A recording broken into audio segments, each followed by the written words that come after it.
జగిత్యాల జిల్లాకు వచ్చేసరికి ఒక విచిత్రమైన పరిస్థితి ఏర్పడింది. మాజీ మంత్రి జీవన్ రెడ్డి వర్సెస్ మినిస్టర్ అడ్లూరి లక్ష్మణ్ కుమార్ మధ్య మాటల యుద్ధం కొనసాగుతూనే ఉంది. రైతుల దగ్గర నుంచి పెద్ద ఎత్తున దోపిడీ చేస్తుంది కాంగ్రెస్ సర్కార్ అంటూ ధ్వజమెత్తారు. తను స్వయంగా 218 క్వింటాల వడ్లు వరిధాన్యం అమ్మితే ట్రక్ షీట్లో కేవలం 190 క్వింటాలు మాత్రమే నమోదయ్యాయి.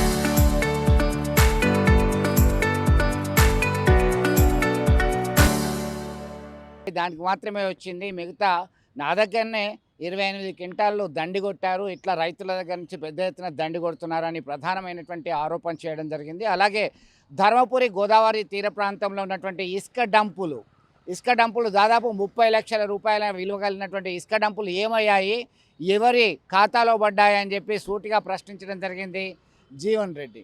దీనిలో అలాగే మరొక పాయింట్అవుట్ చేయడం జరిగింది. రేవంత్ సర్కార్కి కాళేశ్వరం ప్రాజెక్టు 2 పిల్లర్లు కుంగిపోతే మరమ్మతు చేయాలనేటువంటి విషయం తెలీదా, ఎలినినో ప్రభావం వచ్చేటువంటి ప్రమాదం ఉంది, ఏం చేస్తున్నది గవర్నమెంట్ అంటూ తీవ్రంగా ధ్వజమెత్తడం జరిగింది. దానికి అంతే స్థాయిలో కౌంటర్ ఇచ్చారు మంత్రి అడ్లూరి లక్ష్మణ్ కుమార్. రేవంత్ సర్కార్లో రేవంత్ క్యాబినెట్లో ఒక మంత్రిగా బాధ్యతాయుతమైనటువంటి పదవిలో ఉన్నటువంటి నేను ఏ ఒక్క రూపాయి తీసుకున్నట్టు నిరూపించినా నేను రాజీనామాకు సిద్ధం అని చెప్పి సవాల్ విసరడం జరిగింది. మొత్తం మీద సవాళ్ళు ప్రతి సవాళ్ళ మధ్య ఇటు అడ్లూరి లక్ష్మణ్ కుమార్కి జీవన్ రెడ్డికి మధ్య మాటల యుద్ధం కొనసాగుతుంది. నిన్న మొన్నటి వరకు గురు శిష్యుల సంబంధం ఉన్నటువంటి జీవన్ రెడ్డి అడ్లూరి లక్ష్మణ్ కుమార్ మధ్య ఇటీవల కాలంలో జీవన్ రెడ్డి పార్టీ మారిన తర్వాత ఎట్లాగూ గవర్నమెంట్కి సంబంధించినటువంటి ఒక ప్రతిపక్ష నేతగా విమర్శల పరంపరలు కుంభిస్తున్నాడు. దీనిలో భాగంగా ఫేస్ చేయక తప్పట్లేదు.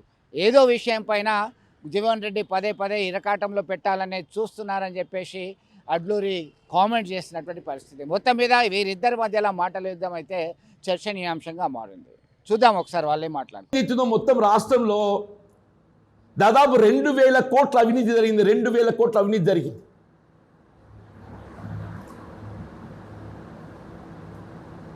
ఈ లెక్క ప్రకారంగా మొత్తం రాష్ట్రంలో 2000 కోట్ల మిల్లల దోపిడీ, 2000 కోట్ల మిల్లల దోపిడీ అని చెప్పంటున్నాను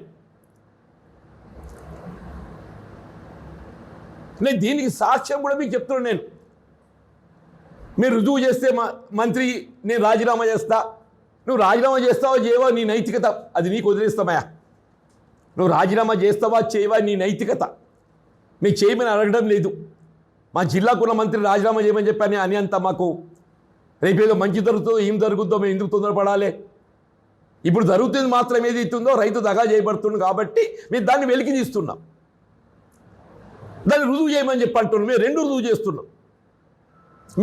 చేస్తున్నాం. మంత్రి గారు ఈరోజు ఏదైతున్నదో 2 అంశాల మీద ఏదైతుందో ఆయన బీఆర్ఎస్ పార్టీ జీవన్ రెడ్డి గారు కండువా కప్పుకున్నాడు. ఈశ్వర్ గారి యొక్క సహచర్యం వీళ్ళ బీఆర్ఎస్ పార్టీ ఈశ్వర్ గారి యొక్క సహచర్యం తప్పకుండా.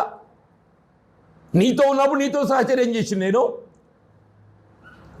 నీతో ఉన్నప్పుడు నీతో సహచర్యం చేసిన కాంగ్రెస్ పార్టీలో ఉన్ననాడు. మరి వీళ్ళు బీఆర్ఎస్ పార్టీలో చేరిన తదుపరి నీ ఈశ్వర్ గారితో సహచర్యం చేయాలని చేయొద్దా? నువ్వు మంత్రి కాగానే ఏదైతుందో నువ్వు వాస్తవాలు భిన్నంగా మాట్లాడుతావు. నువ్వు మంత్రి కాగానే, నువ్వు మంత్రి అయితేనే మొత్తం సమస్యలన్నీ కనుమరుగైపోతాయి. లక్ష్మణ్ కుమార్ గారు మంత్రి కాగానే మొత్తం సమస్యలన్నీ కనుమరుగైపోతాయి. ఆయన మంత్రి ఆగముందు ఏ సమస్యలు ఉండే వీళ్ళు అవేవి కనబడాయి. వీళ్ళు జిల్లా కలెక్టర్ గారు ఏదైతున్నదో వీళ్ళు ఇసుక దోపిడీ అక్రమ రవాణా, వీళ్ళు ఏ 3000 ట్రిప్ల డంప్ సీజ్ చేయడం జరిగిందో, 3000 ట్రిప్ ఇసుక డంప్ సీజ్ చేయడం జరిగిందో నేను పత్రికాముఖంగా ఎవిడెన్స్ ఇస్తున్నానే. పత్రికాముఖంగా వార్తలు ఏదైతే మీకు ఎవిడెన్స్ ఇస్తున్నా, కలెక్టర్ గారు కూడా పంపిస్తాం. ధర్మపురి మంత్రి గారి నోటీసులో కూడా ఉన్నది. మరి మంత్రి గారు దీన్ని ఎందుకు ఉపేక్షిస్తున్నాడు? ఈ 30 లక్షల డంప్ సీజ్ ఏదైతే ఏమైంది, దీన్ని విచారణ చేపించి చర్యలు తీసుకోవాల్సిన బాధ్యత మంత్రి గారి పైన లేదా? ఈ 30 లక్షల రూపాయలు ఎవరి జేబులోకి పోయినాయి? ఈ 30 లక్షలు ఇప్పుడు ఇసుక డంప్ మాయమైపోయిందే. నేను కూడా ఒకటే చెప్పి ఉన్నాను, ఇసుక డంప్ కనుమరుగైపోయింది. ఇసుక డంప్ ఏదైతే కనుమరుగైతుందో దాని ఈక్వల్లీ వాల్యూ ఏదైతుందో it must be added to the account of the revenue. అయితే 30 లక్షల రెవెన్యూ అమౌంట్ ఏదైతుందో గవర్నమెంట్ అకౌంట్గా యాడ్ కావాలి. లేకుంటే ఈ 30 లక్షలు ఎవరి జేబులోకి వేరే మంత్రి గారు జవాబు చెప్పాలి. మరి ఇంతకంటే ఇంకేం నీకు ఇసుక అవినీతికి అక్రమ రవాణాకు ఈ ఆధారాలు ఇవ్వమంటో చెప్పని అడుగుతున్నాను. ధాన్యంలో ఏదైతుందో అది కూడా నేను ఎవిడెన్స్ ఇస్తున్నాను. నేను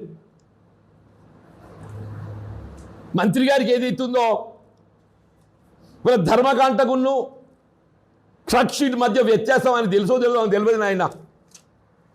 ఒకసారి ఏదైతుందో ఏ మిల్లే కానీ అది ఏ మిల్లే కానీ నువ్వు ధర్మకాంట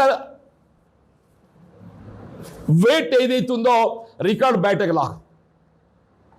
ధర్మకాంట వెయిట్ ఏదైతుందో తూకమో రికార్డు బయటకు లాకు. నువ్వు నిజంగానే రైతుకు న్యాయం చేయాలని చెప్పి భావించినట్టయితే మాది ఒకటే డిమాండ్.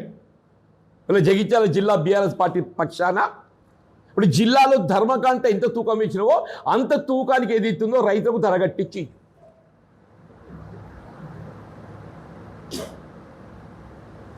మీరు ఏ ట్రక్ షీట్ అడ్డం పెట్టుకొని కోత వస్తున్నారో ట్రక్ షీట్ కాదు మేము అడిగేది. ధర్మకాంట అయితే తూకం వేస్తారు కదనే. ఇప్పుడు మీకు ప్రొక్యూర్మెంట్ సెంటర్కి వెళ్ళి ధాన్యం లారీ ఏదైతున్నదో మిల్కు పోగానే ఏమవుతుంది, మిల్లే ధర్మకాంట తూకం వేస్తారు. ఇది అందరికి తెలిసిన సత్యం. ఇది ధర్మకాంట తూకం వేస్తే ఎంత వస్తుందో మనకి రీడింగ్ అయితే ఉంటుంది కదా. ఆ రీడింగ్కును మీ ట్రక్ షీట్కి వ్యత్యాసం ఉండదు కదా. మీ ధర్మకాంట తూకానికి ఉన్న ట్రక్ షీట్కు ఎందుకు వ్యత్యాసం వస్తున్నది? ఈ వ్యత్యాసం అనేది ఏదైతుందో ఇది మిల్లల దోపిడీకి ఇంతకంటే కొన్ని నిదర్శనం ఏం కావాలి? మిల్లల దోపిడీకి ఏదైతుందో ఇంతకంటే కొన్ని నిదర్శనం ఏం కావాలి? ఇలా మేము 3 కిలోల చొప్పున పేర్కొన్నా కానీ 5 కిలోలు అదనపు తూకం అవుతుంది. 3 + 3 + 1.5 7.5లో బ్యాగ్ తూకం తీసేసినా కానీ 5 కిలోలు అదనపు తూకం అవుతుంది. మేము ఇంకోటి ఏం పేర్కొన్నా, నేను మాయిశ్చర్ కంటెంట్ ఏదైతుందో తూకం వేసే సమయానికి 17% ఉండాలి. 17% ఉండే మాయిశ్చర్ ఏదైతుందో తూకం జాప్యం కావడంతో that is going down to 9 to 10% moisture. Moisture percentage ఏదైతుందో 17 నుండి 10 లోపడి పడిపోవడంతో రైతు అదనంగా వెయిట్ లాస్ అవుతుంది.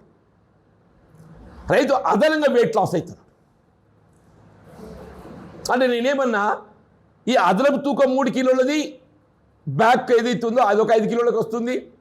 వెయిట్ లాస్ ఒక 5 కిలోలు వస్తుంది. 5, 5 10 కిలోలు పర్ క్వింటల్ 10 కిలోలు. జిల్లాలో ఏదైతుందో 5 లక్షల మెట్రిక్ టన్నులు ధాన్యం సేకరణ చేసినట్టు అంచనా ఉంది. 5 లక్షల మెట్రిక్ టన్నులు ధాన్యం సేకరణ చేసినట్టు అంచనా ఉంది. మంత్రి గారు పేర్కొన్నట్టే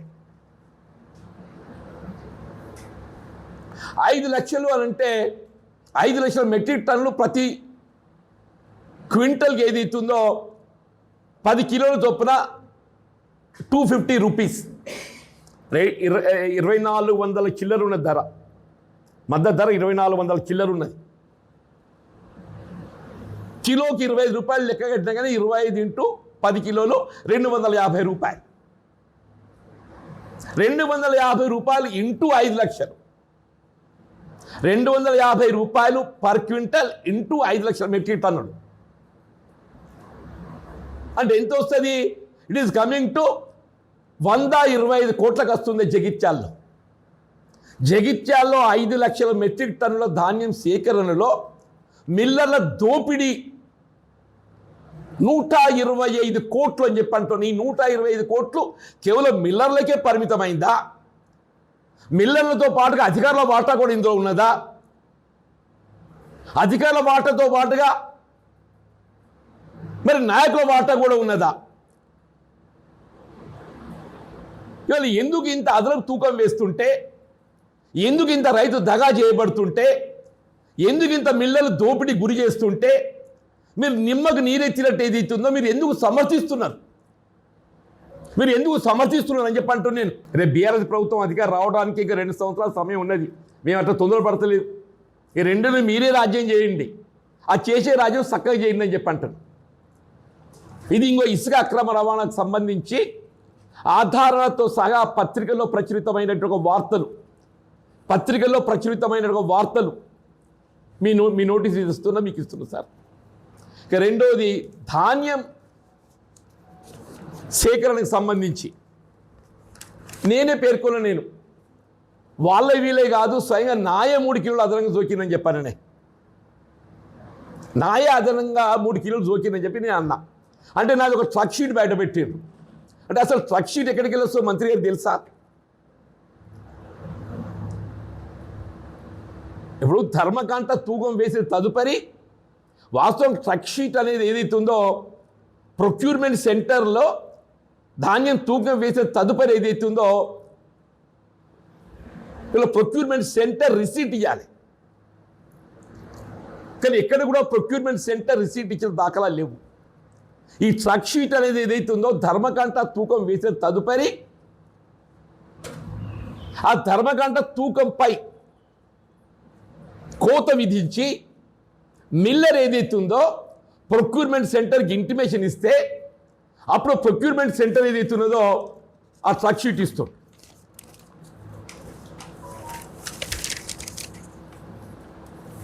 ఇప్పుడు నా 545 బ్యాగులు తూకం వేసిండే, 545 బ్యాగులు తూకం వేసినాయి.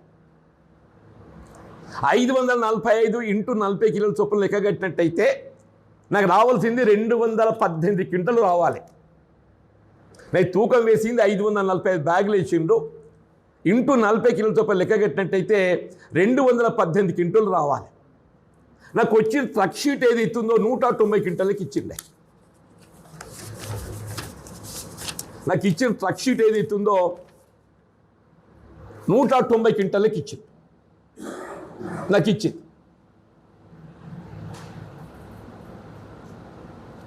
అంటే 28 క్వింటాలు. అంటే నేను అదనంగా 3 కిలోలు చెప్పి నేను 3 కిలోలు కాదు 5 కిలోలు పోయినాయి. నేను 3 కిలోలు కాదు 5 కిలోలు పోయినాయి అంటున్నాను. మంత్రి గారు నేను ఒక్కటే నేను ఈ ధర్మకాంట రికార్డు ప్రకారంగా 271 క్వింటల్స్ వచ్చిందే. ధర్మకాంట తూకం ప్రకారంగా మా ధాన్యం నాది పంపినప్పుడు ఏదైతే నాతో పాటుగా ఇంక ఇద్దరు రైతులు కూడా అందులో ఉండే, తాటిపర్తి జీవన్ రెడ్డి 190 క్వింటల్స్, రాజుల లక్ష్మి 14.80 క్వింటల్సే, రాజుల గంగు 14 క్వింటల్సే, రేగుంట పోషయ్య 32 క్వింటల్ల 80 కిలోలు. ఇదంతా 252 క్వింటల్ వచ్చిందే. వాస్తవంగా ఇది రావాల్సిన లెక్క ప్రకారంగా 271 క్వింటల్స్ రావాలి. 271 క్వింటల్స్ రావాలి. మీకు ఇది కూడా ఇస్తున్నాయి. ధర్మకాంట ప్రకారంగా 271 క్వింటల్స్ రావాలి. ట్రక్ షీట్ ప్రకారం మాకు ఎంతకి ఇచ్చిండ్రు? 250 క్వింటల్కి ఇచ్చింది. అంటే మంత్రి గారు ఏదైతుందో ఆయన మంత్రి కాగానే వాస్తవాలు విస్మరించి రైతులు విస్మరిస్తా అనుకుంటే ఎట్లా? నువ్వు రైతులైతే విస్మరించద్దు కదా. నువ్వు మంత్రిగా సంతోషం, నాయన మేము కూడా సంతోషపడతాం ఆ జిల్లాకి వెళ్ళి ఒక మంత్రి అయిందని చెప్పని. కానీ రైతులతో విస్మరించద్దు కదా. ఇప్పుడు నేను ఒకటే కోరుతున్నాను, మేము నువ్వు రాజీనామా చేస్తే మాకేం వస్తుందని చెప్పని కాదు. మాకు ఇంకా 2 సంవత్సరాలు ప్రజల పక్షాలు పోరాటం చేసే ఓపిక ఉన్నది. ఈ 2 సంవత్సరాలు నువ్వు రాజ్యం చేస్తావు, చెయ్యు. కానీ ఏదైతుందో ఈ రాబోయే 2 సంవత్సరాలైనా కొంత నిష్పక్షపాతంగా రైతు పక్షపాతిగా నీ బాధ్యత నిర్వర్తించు. నేను ఏదైతుందో నా వడ్లు పోసి 25 రోజులకు జోకిండ్రు, అయినా నేను పెద్ద దానికోసం తొందరపడలేదు. ఎందుకంటే ప్రజాజీతం ఉన్నా కాబట్టి ఏదైతుందో నేను ఐఎమ్ నాట్ అబోవ్ ఎవరికంటే నేను మిన్న కాదు. నాకు అక్కడ కొండగట్ల అట్లే జోకింది, నీ దగ్గర ఇక్కడ అట్లే జోకిండ్రు. ఇప్పుడు చివరికి తూకం ఇట్లయిపోయింది కదా అంటే 40 కదా 35 కిలోలకు వస్తుంది. 35 కిలోలకు వస్తుంది అంటున్నాను నేను. మంత్రి అక్కడ దృష్టి సారించవయా? ఉన్నది మాట్లాడితే ఎందుకు లిక్కిపడతావు? ఉన్నది మాట్లాడితే ఎందుకు లిక్కిపడతావా అని చెప్పి అంటున్నా. సాక్ష్యాలతో మేము బయట పెడుతున్నాం. ఇసుక అక్రమ రవాణా సాక్ష్యాలతో బయట పెడుతున్నాం. మిల్లల దోపిడీ సాక్ష్యాలతో బయట పెడుతున్నాం. ఆ రైతులకు చెల్లింపు చెప్పి మాకేం పట్టదు కానీ నువ్వే మంత్రి ఉండు. లక్ష్మణ్ కుమార్ గారు మీరే మంత్రి ఉండండి. మాదల్లా ఒకటే డిమాండ్. బీఆర్ఎస్ పార్టీ జగిత్యాల శాఖ డిమాండ్ ఒకే ఒకటి. ఇవాళ ధర్మకాంట తూకం ప్రకారంగా ట్రక్ షీట్ పక్కన పెట్టు. ట్రక్ షీట్ అనేది ఏదైతే మిల్లర్ సూచన మేరకు జారీ చేయబడ్డ ట్రక్ షీట్. ధర్మకాంట అయితే it's a technical weighment made. ధర్మకాంట టెక్నికలీ వేమెంట్ మేడ్. సాంకేతికంగా ఏదైతుందో అది తూకం వేసేట మిషనరీ. సరే దాన్ని కూడా కింద చేస్తారు కావచ్చు, పెద్ద ఆశ్చర్యం లేదు.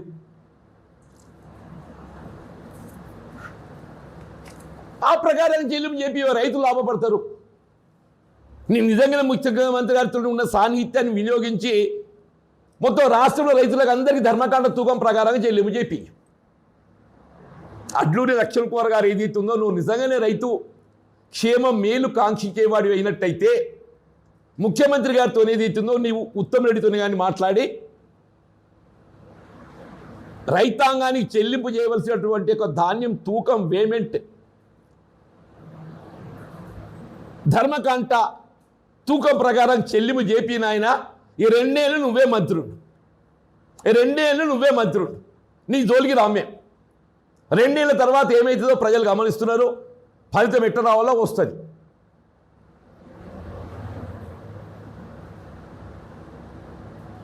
ఈ 2 అంశాలపై మంత్రి గారు ఇవాళ ఏదైతుందో వాళ్ళ బహుశా నేను అనుకుంటే అఫీషియల్ ప్రెస్ కాన్ఫరెన్స్ హోల్డ్. వాళ్ళ మంత్రి గారు official press conference as hold.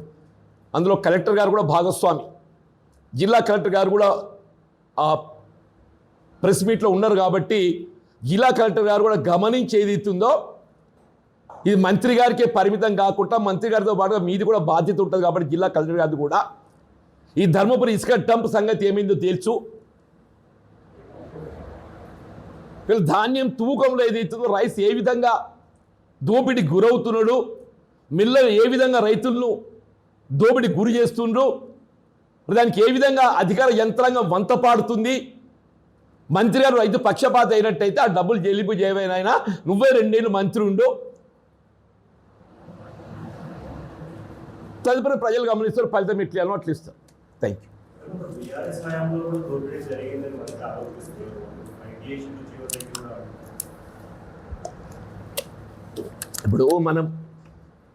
ఇప్పుడు ఈ కాంగ్రెస్ ప్రభుత్వం డిస్కస్ చేస్తున్నావా, గత ప్రభుత్వం డిస్కస్ చేస్తున్నావా? గత ప్రభుత్వం కంటే మీరు మెరుగైన పాలన ఇస్తామని చెప్పిన కాంగ్రెస్ పార్టీ ఆనాటి ప్రభుత్వం కంటే మెరుగైన పాలన ఇస్తామని చెప్పని కాంగ్రెస్ పార్టీ ఎన్నికల ప్రణాళికలో పేర్కొన్నది. I'm also part of it. ఆనాడు కేసీఆర్ గారు ఏది ఇస్తుందో రైతు బంధు 10,000 రూపాయలు ఇచ్చిండే. రైతు బంధు 10,000 రూపాయలు ఇచ్చిండే ఎకరాన. కాంగ్రెస్ ఏం చెప్పింది? మేము 15,000 ఇస్తామని చెప్పింది. ఏమన్నది? 15,000 ఇస్తామన్నది. నువ్వేం చేసినావు? 15,000 కాదుగా, అసలు 10,000 మోసం పెట్టినావు, ఎగరగొట్టు. అసలు 10,000 ఎగరగొట్టావు. 3 పంటలు ఎగరగొట్టు. ఈ సంవత్సరం 2 ఎకరాలకు ఇచ్చిండు, అంతకుముందు 3 ఎకరాలకు ఇచ్చిండు, అంతకుముందు పూర్తిగా కొట్టిండు. రుణమాఫీ అంటే కేసీఆర్ గారు 1,00,000 రూపాయల వరకు చేస్తా అని చెప్పిండు, 1,00,000 రూపాయలు చేసిండా. ఆయన ప్రగల్భాలకు పెద్దరికాలకు పోలేదు. కాంగ్రెస్ పార్టీ రాహుల్ గాంధీ గారిని పట్టుకొచ్చి ఏది ఇస్తుందో మేము 2 లక్షల మాఫీ చేపిస్తా అని చెప్పి నేను ఇవాళ ఒకటే కోరుతున్నాను. మీ ఎన్నికల ప్రణాళికకు అనుగుణంగా, కాంగ్రెస్ పార్టీ ఎన్నికల ప్రణాళికకు అనుగుణంగా మీరు 2 లక్షల రూపాయల వరకు రుణమాఫీ చేపిస్తామని చెప్పాను అన్నారో ఆ తప్పిపోయినలకు అందరికి ఇప్పించిన ఆయన పుణ్యం ఉంటుంది. ఆ తప్పిపోయినలకు అందరికి ఇప్పించి పుణ్యం ఉంటుంది అని చెప్పి అంటున్నాం. వాళ్ళు 500 రూపాయలు బోనస్ ప్రతి వ్యవసాయ ఉత్పత్తికి ఇప్పిస్తానడా. రైతు బీమా కూడా కనుమరు చేయబోతుండు. ఇది ఇంకా రైతుల నోటీస్కి వచ్చిందో లేదు, రైతు బీమా కూడా కనుమరు కాబోతుంది. అలాంటి కేసీఆర్ గారు ఏది ఇస్తుందో ప్రతి రైతుకు ఏదైతుందో వ్యవసాయం హోల్డింగ్ ఉన్న ప్రతి రైతుకు ఏ రకంగా చనిపోయినా 5 లక్షల రూపాయలు ఇచ్చిండే. వీళ్ళు ఫ్యామిలీ యూనిట్గా ఏదైతుందో హెడ్ ఆఫ్ ది ఫ్యామిలీకి 5 లక్షలు ఇస్తా అని చెప్పి అంటుండు. అది ప్రమాద బీమానా లేక ఏ విధంగా చనిపోయిన ఇస్తా, ఇంకా దానికి స్పష్టత లేదు. లక్ష్మణ్ కుమార్ గారు ఏది ఇస్తుందో గత ప్రభుత్వం కంటే నువ్వు మెరుగైన రీతిలో పాలన చేస్తానని అధికారానికి వచ్చినావా? ఎంతవరకు కేసీఆర్ని ఆడిపోసుకుంటే ఏది ఇస్తుందో అదే కాలం గడుపుతావా నువ్వు? కేసీఆర్ని ఆడిపోసుకుంటే నువ్వు అధికారానికి వచ్చినావు, 30 మాసాలు గడిచింది. ఇప్పుడు నీ సంగతి చెప్పు, నువ్వు నీ సంగతి చెప్పు. అది చెప్పుడు చేతగాక ఆ కాళేశ్వరం ప్రాజెక్టు కుంగిపోయిన 2 పిల్లలు మరమ్మతు చేయించలేకపోతుండే, కాళేశ్వరం ప్రాజెక్టు కుంగిపోయిన 2 పిల్లలు మరమ్మతు చేయించలేకపోతుండని చెప్పి అంటున్నా. ఇవాళ ఇది మెరుగు కార్తీ ఇవాళ చూడు ఎండలు ఎట్లా కొడుతున్నారు, రోహిణ్ కార్తీ లెక్క కొడుతున్నాయని చెప్పి అంటున్నా. రేపు ఎల్లినో ప్రభావంతో రేపు ఏం కాబోతుందో కూడా ఎవరు ఊహించలేకపోతున్నా. ఆ ఆలోచన ఉన్నా అదే కనీసం మీకు కృంగిపోయిన పిల్లలు మరమ్మతు చేయించలేవు, ఆ తుమ్మడేటి వద్ద ప్రాజెక్ట్ నిర్మాణం చేయించలేవు. ఏమైనా కేసీఆర్ని ఆడిపోసుకోవటం, ఏమైనా కేసీఆర్ని ఆడిపోసుకోవటం. కేసీఆర్ని ఆడిపోసుకుంటే ఇక్కడ దాకా వచ్చి నువ్వు కాదు అనే హిట్లర్, కాదు అనే హిట్లర్. హిట్లర్ గతి ఏమైందో చివరికి అందరం గమనించమని చెప్పి అంటున్నా. హిట్లర్ గతి ఏమైందో అందరం గమనించమని చెప్పి అంటున్నా. రేపు రేవంత్ రెడ్డి గారు కూడా మరి అదే గతి పడుతుందా? ప్రజాస్వామ్యంలో హిట్లర్గా కోరుకుంటాడు ఎవడు ఉండడే అంటూ నేను. హిట్లర్ కావాలని ఎవడు కోరుకోడు. ఒక కాంగ్రెస్ వాదిగా కాంగ్రెస్ నాయకుడు ఏం కోరుకోవాలనే? ఇందిరాగాంధీని ఆదర్శంగా తీసుకోవాలి, రాజీవ్ గాంధీని ఆదర్శంగా తీసుకోవాలి, పండిట్ జవహర్లాల్ నెహ్రూని ఆదర్శంగా తీసుకోవాలి. ఎవడని హిట్లర్ని ఆదర్శంగా తీసుకుంటాడే? The most world notorious criminal ఎవడు అంటే Hitler. Most world notorious criminal ఎవడు అంటే హిట్లర్. Most world notorious. ఇలా రేవంత్ రెడ్డి ఆయనకైనా ఎవరితో పోల్చుకుంటుండో మోస్ట్ వరల్డ్ నోటోరియస్తో పోల్చుకుంటుండ ఆయన.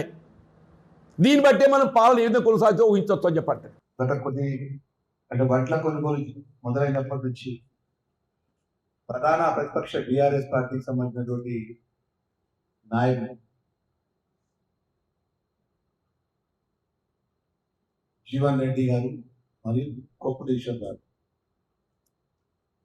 ఎక్కడ వడ్ల కొనుగోలు దగ్గర పోయినా ఎక్కడ పోయినా కూడా పెద్ద ఎత్తున రైతుల దగ్గరికి వెళ్ళి వడ్లు కటింగ్ పేరు మీద ప్రభుత్వం నష్టం చేస్తుంది, సకాలంలో వడ్లు కొనుగోలు చేయట్లేదు, ప్రజలు చాలా ఇబ్బందుల పాలవుతున్నారు, చాలా కష్టాల పాలవుతున్నారు అని మాట్లాడే సందర్భం చూస్తే ఇంకా ఆశ్చర్యం అనిపిస్తుంది. సుదీర్ఘ రాజకీయ చరిత్ర ఉన్నది జీవన్ రెడ్డి గారు మరియు రైతు కంట్రోల్ ఉప మంత్రిగా పనిచేశాను. ప్రత్యేకంగా మీడియా మిత్రుల ద్వారా ఎంత జిల్లా రైతాంగానికి ప్రజలకు మనం చేస్తుంది. ఈ రోజు వరకు ఈ జిల్లాకు సంబంధించినటువంటి వడ్ల కొనుగోలు ధాన్యం 5,12,5.12 లక్షల మెట్రిక్ టన్నుల వరి ధాన్యం రావడం లేదు. ఇప్పటి వరకు వడ్లు సేకరించింది జిల్లా కలెక్టర్ గారు, జిల్లా అధికారులు, వివిధ హోదాల అధికారులు సుమారు 5,8,8 మెట్రిక్ టన్నుల వరి ధాన్యాన్ని సేకరించి రైతుల దగ్గర నుంచి సేకరించిన విషయాన్ని కూడా ఈ సందర్భంగా తెలియజేస్తుంది. అంటే ఎప్పుడు ఊహించిన విధంగా ఈసారి వరి ధాన్యం పెద్ద ఎత్తున దిగుబడి రావడం జరిగింది. దిగుబడి వచ్చినా కూడా గత 3 పంటల నుంచి ఈ జిల్లాకు సంబంధించిన వరి ధాన్యాన్ని గోడాంలో నిండిపోయి ఉంది. మిల్లర్స్పై మేము వరి ధాన్యం తెచ్చుకోవడం మాకు ఇబ్బంది అయితే సందర్భంలో పడ్డ చూసినపై కమిషనర్ గారు స్వయంగా జగిత్యాల జిల్లాకు రావడం కానీ, అదేవిధంగా మంత్రి గారు నేను కానీ ఎమ్మెల్యేగా సంజయ్ కుమార్ గారు కానీ జిల్లా కలెక్టర్ గారు అధికారులు అనేక పర్యాయాలు జిల్లా అధికారులతో రైతులతో సమన్వయం చేసుకొని ఎట్టి పరిస్థితుల్లో కూడా ఏ రైతుకి ఇబ్బంది కాకుండా వడ్ల కొనుగోలు చేయాలని చెప్పేసి మరి కొనుగోలు చేసి ఈరోజు సుమారు 5 లక్షల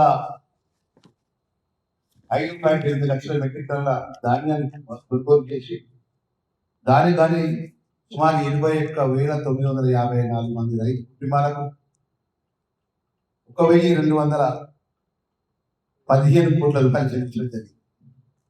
ఎక్కడ కూడా దేశంలో ఏ రాష్ట్రంలో ఏ ప్రభుత్వం ఏది రాష్ట్ర ముఖ్యమంత్రి నేతృత్వంలో ఒకట గౌరవ సివిల్ సప్లై మినిస్టర్ గారు జిల్లాకు సంబంధించిన కలెక్టర్ గారి యొక్క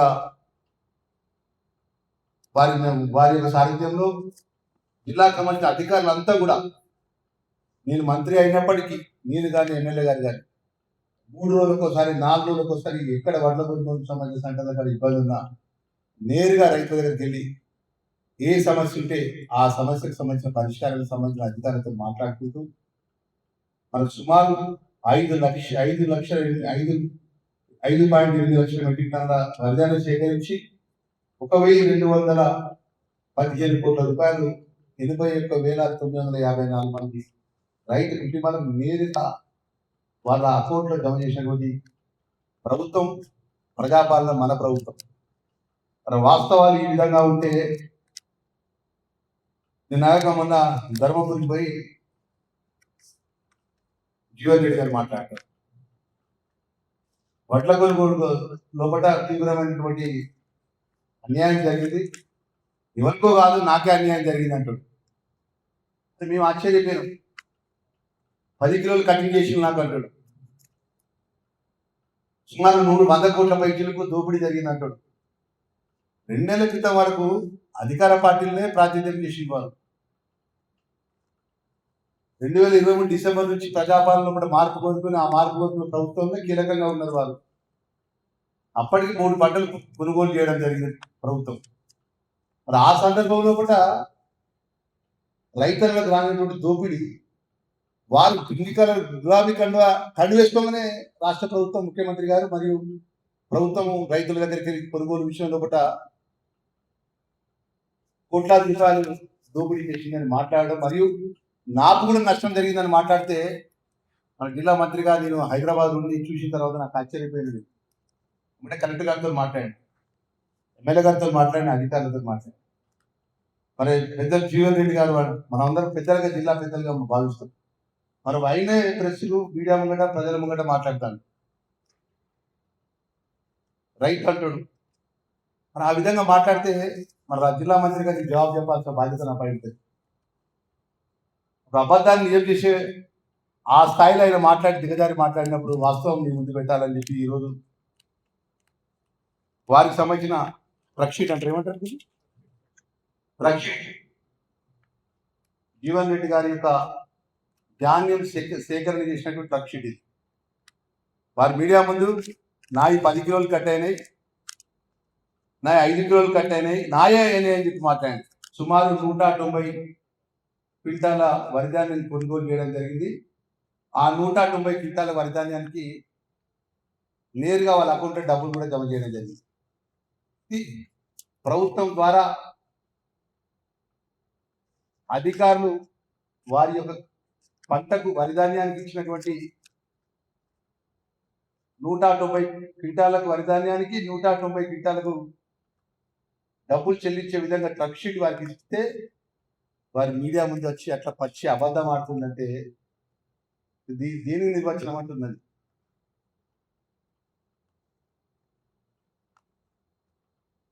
వారి అకౌంట్లో కూడా డబ్బులు జమైంది. దీనికి సంబంధించిన 190 క్వింటాలకు సంబంధించిన వరిధాన్యం రాష్ట్ర ప్రభుత్వం కొనుగోలు చేసిన దానికి మాజీ మంత్రి పనిచేసినటువంటి పింక్ కలర్ గులాబీ కండవ కప్పుకొని బీఆర్ఎస్ పార్టీ నాయకుడిగా చెప్తున్నటువంటి జీవన్ రెడ్డి గారికి ఇది మరి యథార్థమా కాదో ఒకసారి చెప్పండి.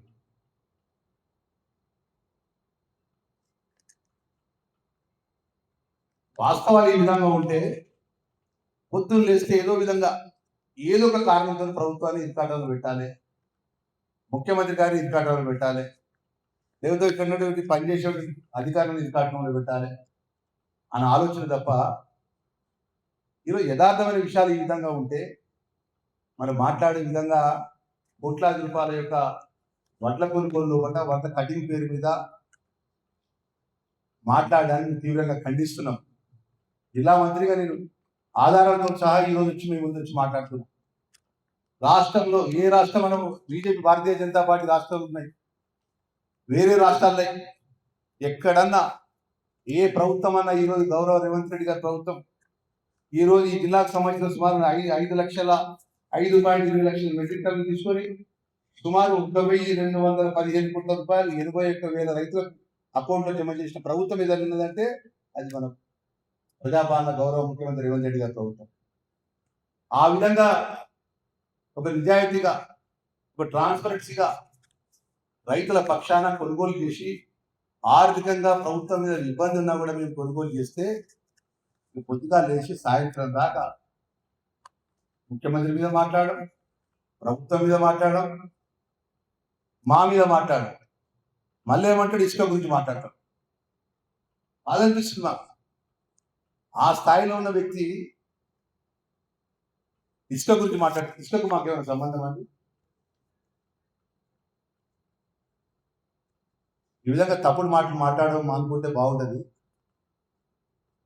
ప్రజలు అన్ని గమనిస్తున్న వాస్తవాలు, ప్రజలకు అన్ని విషయాలు కూడా వారి ముందు మేము పెట్టినాం. ఇసుకకు సంబంధించినటువంటి స్థానిక ఇంధనం ఇళ్ల కోసమో, స్థానిక ప్రజల అవసరాల కోసమో, స్థానిక ప్రజలు ఎవరైతే ట్రాక్టర్ల మీద ఆధారపడ్డ వాళ్ళు ఎవరైతే ఉన్నారో ఆ ట్రాక్టర్లతో వాళ్ళు కొన్ని కుప్పలు కొట్టుకొని వాళ్ళు నా జీవనోపాధి కోసం నడిపిస్తుంటే దాంట్లో లక్షల రూపాయలు మంత్రి తిన్నాడు.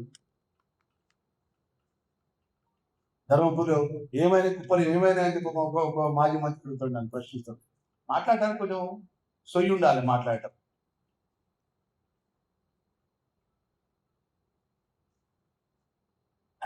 ఏమన్నా అంటే తప్పులు చేసి దేవుని పేరు చెప్తున్నా అంటారు. మీరు దేవుని పేరు నేను చెప్పాల్సిన అవసరం లేదండి.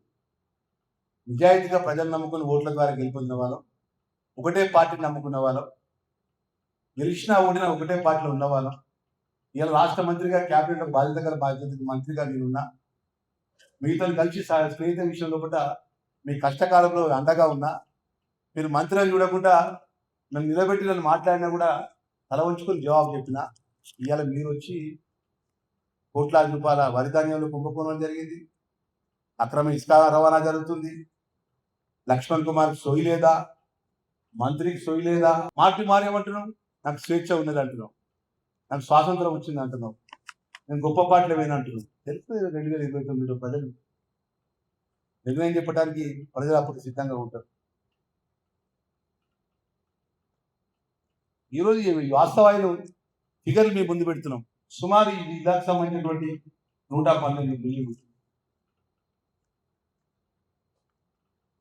436 వడ్ల కొనుగోలు సెంటర్లు, దాంట్లో ప్రాథమిక సొసైటీలు 299, ఐకేపీలు 137 ద్వారా వడ్ల కొనుగోలు చేసినాం. 5 లక్షల మెట్రిక్ టన్నుల పైచలకు వరిధాన్యాన్ని కొనుగోలు చేసినాం. అదేవిధంగా ఎక్కడ కూడా రైతులకు సంబంధించిన విషయంలో కూడా నేను చెప్తున్నా. ఈరోజు మంత్రి గారికి ఛాలెంజ్ చెప్తున్నాయి. మీకు ఇంకా నిజంగా విజాయితీ ఉంటుంది. 10 కిలోలు కటింగ్ చేసినట్టు అయితే నా మంత్రి పదవికి రాజీనామా చేశారు. సిద్ధం అంటున్నాను జీవన్ రెడ్డి గారిని. అదే గొప్ప విషయం. ఇసుక విషయంలో కూడా అక్రమంగా మీకు ఇసుక విషయంలో మా ప్రమేయం మీకు దమ్ము ఉంటే నేను నా పదవి రాజీనామా చేస్తున్నాను. ఎన్నిసార్లు ఓడినా గెలిచిన ప్రజల మధ్యలో ఉన్న ప్రజలతో ఎన్నుకోబడ్డా. కానీ 2 సంవత్సరాలు 8 నెలల మంత్రి తీసుకుంటేనే ఇంత రక్కసి పెట్టుకొని, ఇంత కుట్ర పెట్టుకొని, మొత్తం విషయం కలుగుకుంటా మా మీద, ప్రభుత్వం మీద, ముఖ్యమంత్రి మీద మాట్లాడుతున్నారు కదా. నేను సిద్ధం దానికంటే.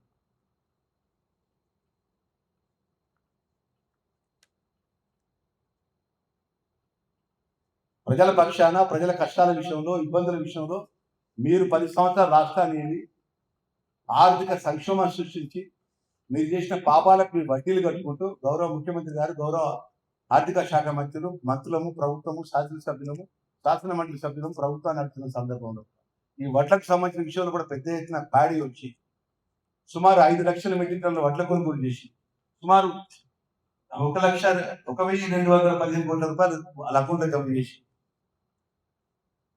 రైతులను ఆదుకుంటే ఇలా మీరు మా మీద తప్పుడు ఆరోపణలు చేసుకుంటా పొద్దున్న లేస్తే సాయంత్రం వరకు ఏదో ఒక ఆరోపణ.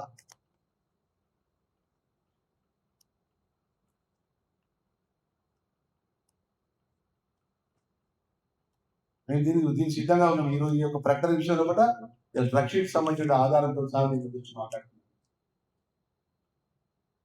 ఎవరిదో కాదు నాదే అని చెప్పి మైక్ కూడా మాట్లాడి నాదే 10 కిలోలు కట్ చేసిండు. ఈ మంత్రి ఏం చేస్తాడు? అవసరం అనుకుంటే రాజకీయాలకు దూరం అంటాం కానీ ఒక రైతు అన్నదాతల దగ్గర ఆ వరిధాన్యానికి సంబంధించిన విషయంలో కూడా ఈ ప్రభుత్వంలో ఉన్న మేము ఎన్నడూ కూడా ఆ చిన్న ఆలోచనతో ఆ దేవుడు మాకు ఆ మనసు మాకు తెలియదు. ఎన్ని కష్టాలు అనుభవించినా, ఎన్ని ఇబ్బందులు అనుభవించినా ఈరోజు ధర్మపురి ప్రజల పక్షాన ఆ దైవ నక్షత్రం ఆ శక్తులు శాసనసభ్యులు ఎన్నికై రాష్ట్ర మంత్రిగా ఉంటే ఇంత అక్కస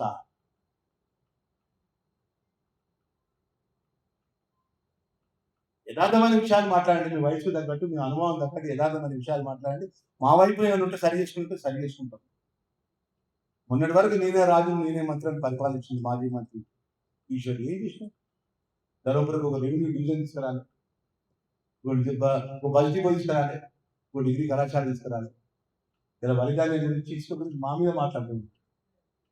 ఏదైనా కూడా ప్రజలు అన్ని గమనిస్తున్నారు. వాస్తవాలు ప్రజలు సమయం వచ్చినప్పుడు అన్ని చెప్తారు. ఈరోజు మా జిల్లా కలెక్టర్ గారు కానీ, ల్యాండ్ ఆర్డర్ పరంగా ఎస్పీ గారు కానీ, మా జిల్లాకు సంబంధించిన అధికారులందరూ కూర్చున్నటువంటి వాస్తవాలు మాట్లాడుతుంది కదా, రక్షిత్ ముందర పెట్టి మాట్లాడుతుంది.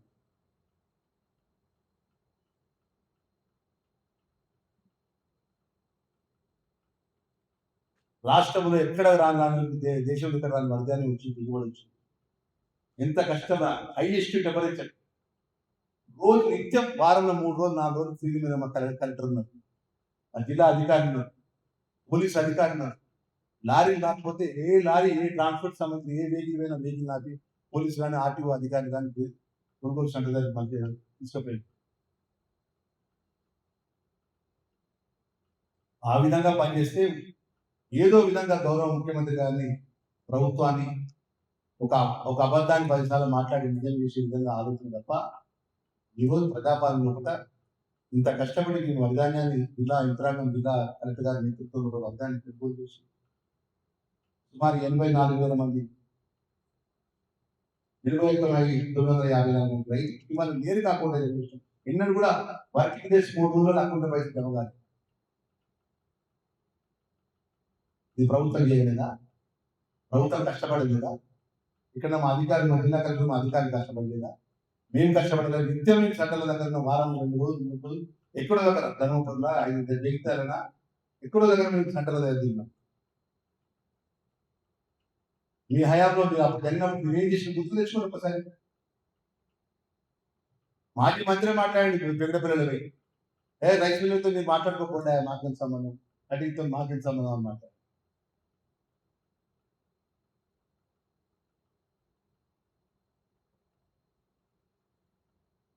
రాబోయే రోజులు కూడా రైతులందరికీ మనం చేసుకుంటున్నాం.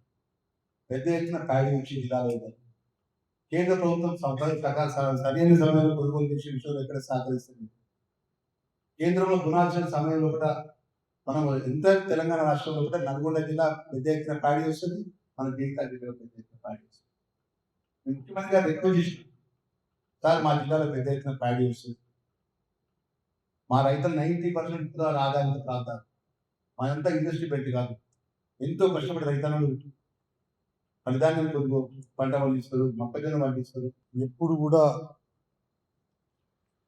దానంతగా అంత ఎక్కువగా అటు మొక్కజొన్న ఇటు వరిధాన్యం పంట పండడం జరిగింది.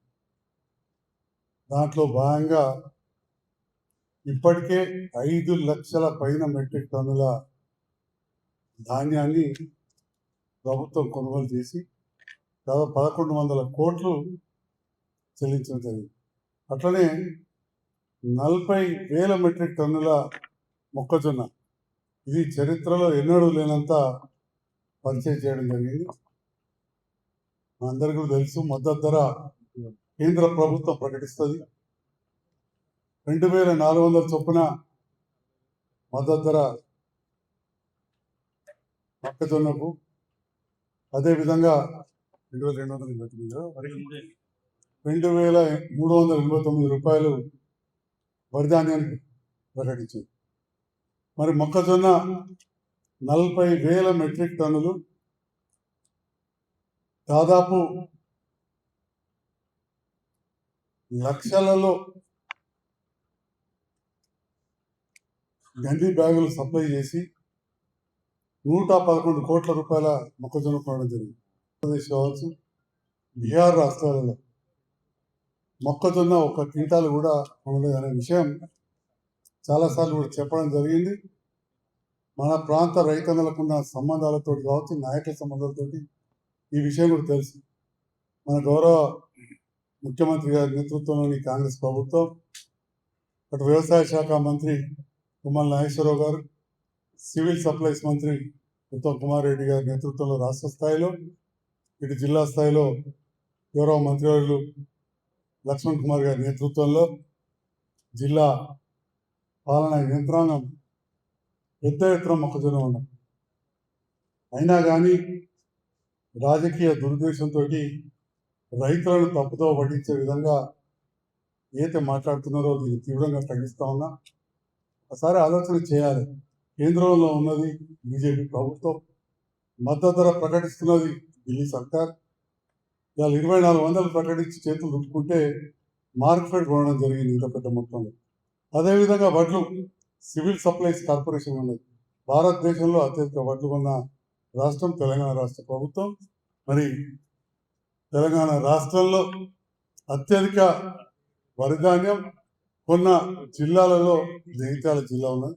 మరి ఇటువంటి సందర్భంలో రైతులకు పెద్ద ఎత్తున పంట పండింది కాబట్టి కొంత సమయం పట్టింది, అందులో డౌట్ లేదు. మొదటి పంట వచ్చింది ఏప్రిల్ 10-15 నాడు వస్తే, తర్వాత 20, 25, 30 మే నెలలో కూడా వచ్చింది. యాసంగిలో ఒకటేసారి వస్తుంది. ఇవాళ మిషనరీ ఉంది కాబట్టి, లేబర్ లేదు కాబట్టి తీసుకొచ్చి వెంటనే ఇవ్వడం జరుగుతూ ఉన్నది. దానివల్ల రైతులు ఎక్కడ వర్షం వస్తుందని చెప్పి కొంత స్థలాలలో వెయిట్ చేసిన వాస్తవం. కానీ ఏనాడైనా కానీ 10 నుంచి 12 వేల మెట్రిక్ టన్నులు మాత్రమే మనం ట్రాన్స్పోర్ట్ చేయగలం. ఈసారి అత్యధికంగా 18,000 నుంచి 20,000 వరకు కూడా ట్రాన్స్పోర్ట్ చేసిన రోజులు. హమాలీల కొరత ఇవన్నీ ఉండగా చేసినారు. మరి ఈ సందర్భంలో విమర్శిస్తున్న వారు ఒకసారి ఆత్మవిమర్శ చేసుకోవాలి. ఏ పరిస్థితుల్లో ఈ ప్రభుత్వం ఇంత పెద్ద ఎత్తున కొని రైతులను కాపాడి వాటికి ఉన్న ధాన్యానికి డబ్బులు కూడా వేయడం జరుగుతూ ఉన్నది. మొక్కజొన్నది కూడా అతి త్వరలో ఇస్తారు, చూస్తున్నాం.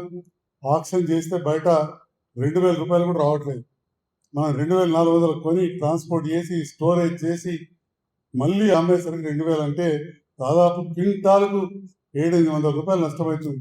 ఎకరాన 30-40 క్వింటాలు పండి అంటే ఎకరానికి 30,000 చొప్పున ఈ ప్రభుత్వం రైతన్నలకు ఇచ్చిన మాట వాస్తవాన్ని గుర్తించాల్సిందిగా తెలియజేస్తూ